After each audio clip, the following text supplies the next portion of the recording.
ನಮಸ್ಕಾರ ವೀಕ್ಷಕರೇ, ನಿಮಗೆಲ್ಲರಿಗೂ ನನ್ನ ಯೂಟ್ಯೂಬ್ ಚಾನಲ್ಗೆ ಸ್ವಾಗತ. ನಾನಿಲ್ಲವೇ ನಿನ್ನ ಜೊತೆಯಾಗಿ ಭಾಗ 2. ಅವನಿಯ ಪಕ್ಕದಲ್ಲಿ ಯುವಕನೊಬ್ಬ ಬಂದು ನಿಂತು, ಎಕ್ಸ್ಕ್ಯೂಸ್ ಮೀ, ಇದು ನಿಮ್ಮದೇನಾ? ನೀವು ಬೆಳಗ್ಗೆ ಆಟೋದಿಂದ ಇಳಿಬೇಕಾದ್ರೆ ನಿಮ್ಮ ಪರ್ಸ್ನಿಂದ ಬಿದ್ದಿರಬೇಕು.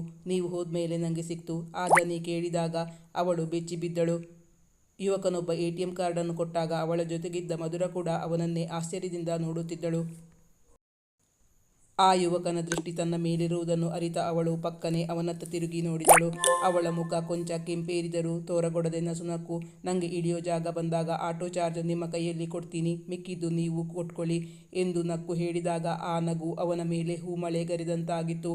ಅವಳಿಂದ ಕಣ್ತೆಗೆಯದೆ ಹೇಳಿದ ಆ ಯುವಕ, ಅದೆಂತಹ ಲೆಕ್ಕ ರೀ ನಿಮ್ಮದು? ನಾನು ನಿಮ್ಮ ಜೊತೆ ಅಲ್ಲಿವರೆಗೂ ಬರೋಲ್ವಾ? ಎಲ್ಲಿ ಕಲಿತಿದ್ದು ನೀವು ಈ ಲೆಕ್ಕಗಳನ್ನು? ನೀವು ಯಾವುದಾದ್ರೂ ಕಂಪೆನಿಯಲ್ಲಿ ಅಕೌಂಟೆಂಟ್ ಕೆಲಸ ಮಾಡಿದರೆ ಆ ಕಂಪೆನಿ ಲಾಸ್ ಆಗೋದಂತೂ ಖಂಡಿತ. ಅವನು ಬೇಕೆಂದೇ ಅವಳನ್ನು ಕೀಟಲೆ ಮಾಡಿ ನಕ್ಕ. ನೀವು ಯಾವುದಾದ್ರೂ ಬ್ಯಾಂಕ್ ಎಕ್ಸಾಮ್ ಬರೆದಿದ್ದೀರಾ ಎಂದು ಅವಳತ್ತ ನೋಡಿ ಪ್ರಶ್ನಿಸಿದಾಗ ಅವನಿಗೆ ದೂರದ ಆಸೆ ಚಿಗುರಿತು. ಹೌದು, ನಾನು ಬ್ಯಾಂಕ್ ಎಕ್ಸಾಮ್ ಬರೆದಿದ್ದೀನಿ. ನಿಮಗೆ ಯಾರಾದರೂ ಪರಿಚಯದವರು ಇದ್ದರೆ ರೆಕಮೆಂಡ್ ಮಾಡಿ, ನನಗೆ ಕೆಲಸ ಸಿಗೋ ಹಾಗೆ ಮಾಡ್ತೀರಾ ಎಂದು ಕಣ್ಣರಳಿಸಿ ಆಸಕ್ತಿಯಿಂದ ಅವನ ಬಳಿ ಕೇಳಿ ಅವಳು ಬರೆದ ಎಕ್ಸಾಮ್ ಬಗ್ಗೆ ಹೇಳಿದಳು. ನಾನು ನಿಮಗೆ ಕೆಲಸ ಕೊಡೋಕೆ ಅಲ್ಲಾರಿ ನಿಮ್ಮ ಹತ್ರ ಕೇಳಿದ್ದು, ನಿಮಗೆ ಬ್ಯಾಂಕಲ್ಲಿ ಕೆಲಸ ಸಿಗದೇ ಇರಲಿ ಅಂತ ಹೇಳ್ತಾ ಇದ್ದೀನಿ. ಯಾಕೆಂದರೆ ಹೀಗೆ ಲೆಕ್ಕ ಮಾಡ್ತಾ ಹೋದರೆ ಬ್ಯಾಂಕ್ನಲ್ಲಿ ಕೆಲಸ ಮಾಡ್ತೀರಿ ಅಂದರೆ ಅಲ್ಲಿ ದುಡ್ಡು ಇಟ್ಟಿರೋರನ್ನು ಆ ದೇವರೇ ಕಾಪಾಡಬೇಕು. ಸದ್ಯ ಆ ಬ್ಯಾಂಕ್ನಲ್ಲಿ ನಿಮಗೆ ಕೆಲಸ ಸಿಗೋದು ಬೇಡ, ನಾನು ದುಡ್ಡು ಇಡೋ ಹಾಗಾಗೋದು ಬೇಡಪ್ಪ ದೇವನೇ. ಅವನು ಬೇಕೆಂದೇ ಅವಳನ್ನು ಕುಚೋದ್ಯವಾಗಿ ಹೇಳಿ ನಕ್ಕಾಗ ಅವಳ ಮುಖ, ಅವಳು ಉಟ್ಟ ಸೀರೆಯಷ್ಟೇ ಕೆಂಪಗಾಗಿತ್ತು. ಮುಖ ತುಸು ಬಾಡಿತು. ಅವನು ನಸುನಕ್ಕು, ನಾನು ಹೇಳಿದ್ದನ್ನು ಸೀರಿಯಸ್ ಆಗಿ ತಗೋಬೇಡಿ ಮೇಡಮ್, ಸುಮ್ಮನೆ ತಮಾಷೆಗೆ ಹೇಳಿದ್ದೆ. ನಾವಿಬ್ಬರು ಮೊದಲ ಭೇಟಿಯಲ್ಲೇ ಜಗಳ ಆಡಿದ್ವಲ್ಲ, ಆ ಕಹಿ ನೆನಪು ಉಳಿಯೋ ಬದಲು ನಿಮ್ಮನ್ನು ರೇಗಿಸಿ ನಗಿಸಿ ಸಿಹಿ ನೆನಪು ಇಟ್ಕೊಂಡು ಹೋಗೋಣ ಅಂತ ಅಷ್ಟೇ. ನೀವಿಳಿತಾ ಹೇಳ್ತೀನಿ ಎಷ್ಟು ಕೊಡಬೇಕು ಅಂತ. ಮೀಟರ್ ಚಾರ್ಜ್ ನೋಡಿ. ಅವನ ಕಣ್ಣುಗಳು ಅವಳ ಕೈಯಲ್ಲಿದ್ದ ಚಿನ್ನದ ಪುಟ್ಟ ಬ್ರೇಸ್ಲೆಟ್, ಪುಟ್ಟ ವಾಚಿನತ್ತ ಹೋಯಿತು. ಬೆರಳುಗಳಿಗೆ ಹಚ್ಚಿದ್ದ ನೈಲ್ ಪಾಲಿಷ್ನತ್ತ ಹರಿಯಿತು. ಅವಳಿಗೆ ಹೋಗಬೇಕಾದ ಜಾಗ ತಲುಪಿದಾಗ ಆಟೋದವನು ನಿಲ್ಲಿಸಿದ. ಅವಳು ಇಳಿದಳು. ತುಂಬ ಥ್ಯಾಂಕ್ಸ್ ಒಬ್ಲೈಜ್ ಮಾಡಿದ್ದಕ್ಕೆ. ಎಷ್ಟಾಯ್ತಪ್ಪ? ರಿಕ್ಷಾದವನನ್ನು ಕೇಳಿದಾಗ ಆ ಯುವಕ ರಿಕ್ಷಾದವನನ್ನು ತಡೆದು ಹೇಳಿದ. ಮಾತ್ರವಲ್ಲ, ಅವಳಿತ್ತ 100 ರೂಪಾಯಿ ಅವಳ ಕೈಗೆ ತುರುಕಿ ಹೇಳಿದ, ನಡಿಯಪ್ಪ ಹೊತ್ತಾಯಿತು. ಅವರು ದುಡ್ಡು ಕೊಟ್ಟು ನೀನು ಚಿಲ್ಲರೆ ಕೊಡೋದ್ರಲ್ಲಿ ಇನ್ನೂ ತುಂಬ ಹೊತ್ತಾಗಿ ಹೋಗುತ್ತೆ. ಪೂರ್ತಿ ದುಡ್ಡು ನಾನು ಕೊಡ್ತೀನಿ. ಇಲ್ಲೇ ನಿಂತರೆ ನನಗೆ ಆಫೀಸ್ಗೆ ಲೇಟ್ ಆಗುತ್ತೆ. ಫುಲ್ ಚಾರ್ಜ್ ನಾನೇ ಕೊಟ್ಟರೆ ನನ್ನ ಆಸ್ತಿ ಏನೂ ಕರಗಿ ಹೋಗಲ್ಲ ರೀ ಮಿಸ್ಟರ್. ಅದೆಲ್ಲ ಬೇಡ, ನಿಮ್ಮ ಅಬ್ಲಿಗೇಷನ್ ನಂಗೆ ಯಾಕೆ?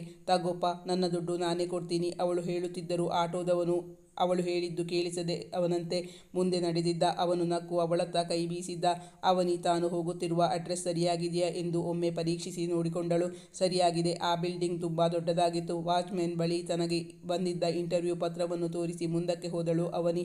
ಅಷ್ಟರಲ್ಲಿ ದೂರದಲ್ಲಿ ಅವಳ ತರಗತಿಯಲ್ಲಿ ಕಲಿಯುತ್ತಿದ್ದ ಇನ್ನೊಬ್ಬಳು ವಿದ್ಯಾರ್ಥಿನಿ ಕಾಣಿಸಿದ್ದಳು. ಅವಳ ಹೆಸರು ಕವಿತಾ. ಕವಿತಾ ಹಾಗೂ ಅವನಿಗೆ ಅಂತಹ ಆತ್ಮೀಯತೆಯೇನೂ ಇರಲಿಲ್ಲ. ಸದ್ಯ ಒಬ್ಬಳಾದರೂ ತನಗೆ ಪರಿಚಯದವಳು ಸಿಕ್ಕಿದಳಲ್ಲ. ವೇಗವಾಗಿ ಅವಳತ್ತ ಬಂದು, ಕವಿ ನಿಲ್ಲೆ, ನಾನು ನಿನ್ನ ಜೊತೆ ಬರ್ತೀನಿ. ನೀನು ಇಲ್ಲಿಗೆ ಇಂಟರ್ವ್ಯೂಗೆ ಬಂದಿದ್ದ ಎಂದು ಹತ್ತಿರ ಬಂದಾಗ ಕವಿ ಅವಳತ್ತ ನೋಡಿ ನಕ್ಕಳು.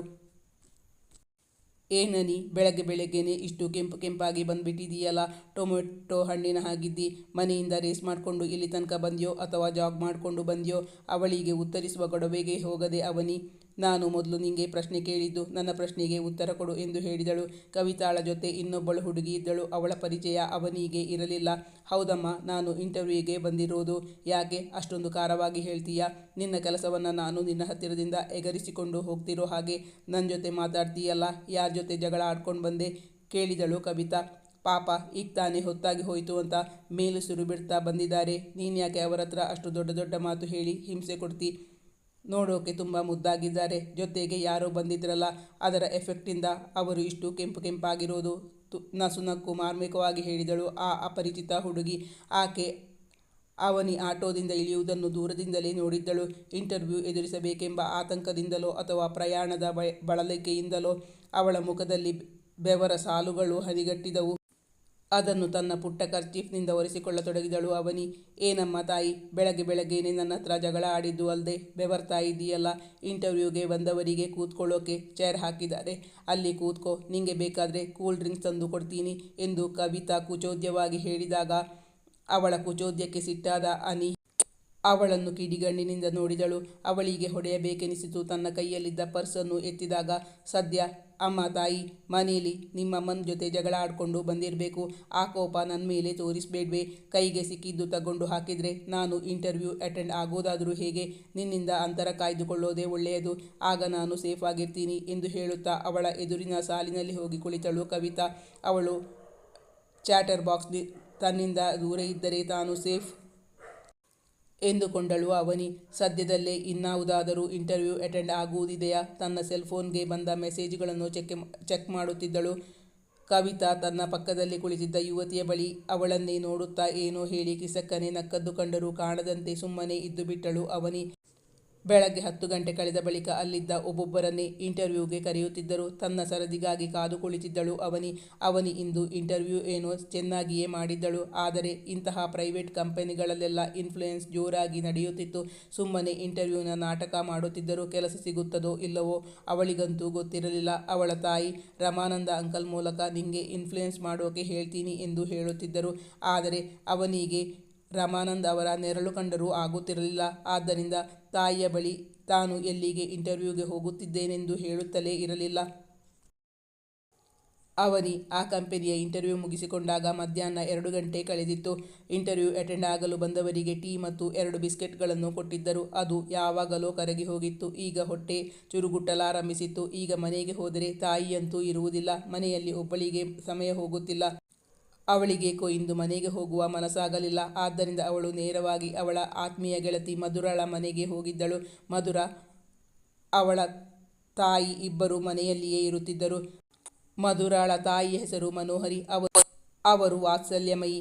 ಅವರು ಮನೆಯಲ್ಲಿಯೇ ಇರುತ್ತಿದ್ದರು. ಮನೋಹರಿ ಮತ್ತು ಗಂಗಾಧರ್ ದಂಪತಿಗಳಿಗೆ 3 ಜನ ಮಕ್ಕಳಿದ್ದರು. ಮಧುರನೇ ದೊಡ್ಡವಳು. ಅವಳಿಗೊಬ್ಬ ತಂಗಿ ಮತ್ತು ಒಬ್ಬ ತಮ್ಮ ಇದ್ದರು. ಅವರದು ಮಧ್ಯಮ ವರ್ಗದ ಕುಟುಂಬ. ಹೊಟ್ಟೆ ಬಟ್ಟೆಗೇನೂ ಕೊರತೆ ಇರಲಿಲ್ಲ. ಮಧುರಾಗೆ ಡಿಗ್ರಿಯಾದ ಬಳಿಕ ಅವಳ ತಂದೆಯ ಕೆಲಸ ಮಾಡುತ್ತಿದ್ದ ಕಂಪನಿಯಲ್ಲೇ ಇನ್ನೊಂದು ತಿಂಗಳಲ್ಲಿ ಕೆಲಸ ಸಿಗುವ ನಿರೀಕ್ಷೆಯಲ್ಲಿತ್ತು. ಆದ್ದರಿಂದ ಅವಳಿಗೆ ಅವನಿಯಂತೆ ಕೆಲಸಕ್ಕಾಗಿ ಇಂಟರ್ವ್ಯೂ ಎಂದು ಓಡಾಡುವ ಅವಶ್ಯಕತೆಯೇ ಇರಲಿಲ್ಲ. ಅವನಿಗೆ ಮನಬಿಚ್ಚಿ ಮಾತಾಡಲು ಯಾರಾದರೂ ಬೇಕಾಗಿತ್ತು. ಇಂದು ತಾನು ಆ ಯುವಕನ ಜೊತೆ ಆಡಿದ ಜಗಳ ಎಲ್ಲವೂ ಈಗ ನೆನಪಾಗಿ ತುಟಿಯಂಚಿನಲ್ಲಿ ಕಿರುನಗು ಮೂಡಿ ಮಾಯವಾಯಿತು. ಮಧುರಾಗಿಂತ ಯೋಗ್ಯರು ಬೇರೆ ಯಾರೂ ಇಲ್ಲ. ಈ ವಿಷಯವನ್ನು ಡಿಸ್ಕಸ್ ಮಾಡಲು ಎನಿಸಿ ಅವಳ ಮನೆಗೆ ಬಂದಿದ್ದಳು. ಮನೆಗೆ ಬಂದ ಗೆಳತಿಯನ್ನು ಆದರದಿಂದ ಸ್ವಾಗತಿಸಿದಳು ಮಧುರ. ಈಗ ತಾನೇ ನಿನ್ನ ನೆನೆಸಿಕೊಂಡ್ಲು ಮಧು. ಇವತ್ತು ಇಲ್ಲೇ ಹತ್ರ ಇಂಟರ್ವ್ಯೂಗೆ ಬರ್ತೀಯಾ ಅಂತ ಹೇಳಿದ್ಯಂತಲ್ಲ, ಅದಕ್ಕಾಗಿ ನಾವಿಬ್ರು ಊಟ ಮಾಡದೆ ನಿಂಗೋಸ್ಕರ ಕಾಯ್ತಾ ಇದ್ದೀವಿ. ಬೇಗ ಕೈಕಾಲು ಮುಖ ತೊಳ್ಕೊಂಡು ಬಾ, ಅಷ್ಟರಲ್ಲಿ ಎಲ್ಲ ರೆಡಿ ಮಾಡ್ತೀನಿ ಹೇಳಿದರು ಮನೋಹರಿ. ಮಾತಾಡುತ್ತಾ ಊಟ ಮುಗಿದಿತ್ತು. ಊಟವಾದ ಬಳಿಕ ಗೆಳತಿಯನ್ನು ತನ್ನ ರೂಮ್ಗೆ ಕರೆದೊಯ್ದಳು ಮಧು. ಈಗ ಹೇಳು, ಇವತ್ತು ಏನೇನು ಆಯಿತು ಅಂತ. ಇಂಟರ್ವ್ಯೂ ಚೆನ್ನಾಗಿ ಮಾಡಿದ್ಯಾ? ಕೇಳೋದೇನು, ನೀನು ಇಂಟರ್ವ್ಯೂ ಚೆನ್ನಾಗಿಯೇ ಮಾಡಿರ್ತೀಯ. ಆದರೆ ಇವತ್ತು ನಿನ್ನ ಮುಖ ನೋಡಿದರೆ ಏನೋ ಹೊಸ ಕಳೆ ಕಾಣಿಸ್ತಾ ಇದೆ ಕಣೋ. ನಂಗನ್ಸುತ್ತೆ ಅಲ್ಲಿ ಯಾರೋ ನಿನ್ನ ನೋಡಿ ಕ್ಲೀನ್ ಬೌಲ್ಡ್ ಆಗಿದ್ದಾರೆ ಅಂತ. Am I right? ನಾನು ಹೇಳಿದ್ದು ಸರಿತಾನೆ? ಯಾರು ಆ ಪುಣ್ಯಶಾಲಿ? ಕಂಪನಿಯ MDನ ಅಥವಾ ನಿನ್ನ ಹಾಗೆ ಇಂಟರ್ವ್ಯೂ ಅಟೆಂಡ್ ಮಾಡೋಕೆ ಬಂದ ಪುಣ್ಯಾತ್ಮನ? ಗೆಳತಿ ಕೇಳಿದಾಗ ಇಂದು ಬೆಳಗ್ಗೆ ಆದ ಹಗರಣ ನೆನಪಾಗಿ ನಸುನಕ್ಕಳು ಅನಿ. ಇಂಟರ್ವ್ಯೂನ ಚೆನ್ನಾಗಿ ಮಾಡಿದ್ದೀನಿ. ಆದರೆ ನನ್ನ ಹಣೆ ಬರಹ ಹೇಗಿದೆ ಅಂತ ನನ್ನ ಹುಟ್ಟಿಸಿರೋ ಪರಮಾತ್ಮನಿಗೆ ಗೊತ್ತಿದೆಯೋ ಇಲ್ವೋ. ಆದರೆ ಇವತ್ತು ಬೆಳಗ್ಗೆ ಒಂದು ದೊಡ್ಡ ಹಗರಣನೇ ಆಗೋಯ್ತು. ಹೌದಾ? ಏನಾಯ್ತೆ? ಆ ರಮಾನಂದ್ ಅಂಕಲ್ ನಿಮ್ಮ ಮನೆಗೆ ಮತ್ತೆ ಬಂದಿದ್ನ? ಅವನ ಮುಖದ ಬೆವರು ಇಳಿಸಿಬಿಟ್ಟಿದ್ಯಾ? ಅದಕ್ಕಾಗಿ ನೀನು ಇಷ್ಟೊಂದು ಖುಷಿ ಪಡ್ತಾ ಇರೋದಾ? ಮಧು ಗೆಳತಿಯನ್ನು ಕೇಳಿದಳು.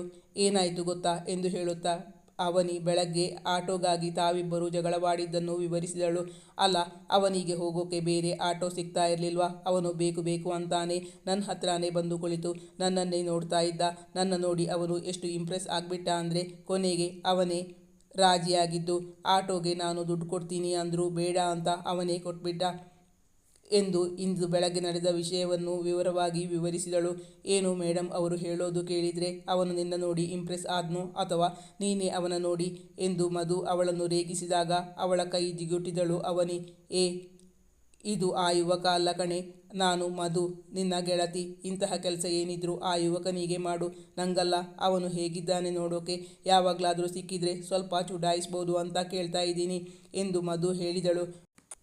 ಇಂದು ಬೆಳಗಿನ ಗಡಿಬಿಡಿಯಲ್ಲಿ ಆ ಯುವಕನನ್ನು ಸರಿಯಾಗಿ ನೋಡಿದರೆ ತಾನೇ ಅವಳು ಆ ಯುವಕನ ಬಗ್ಗೆ ವಿವರಣೆ ಕೊಡುವುದು.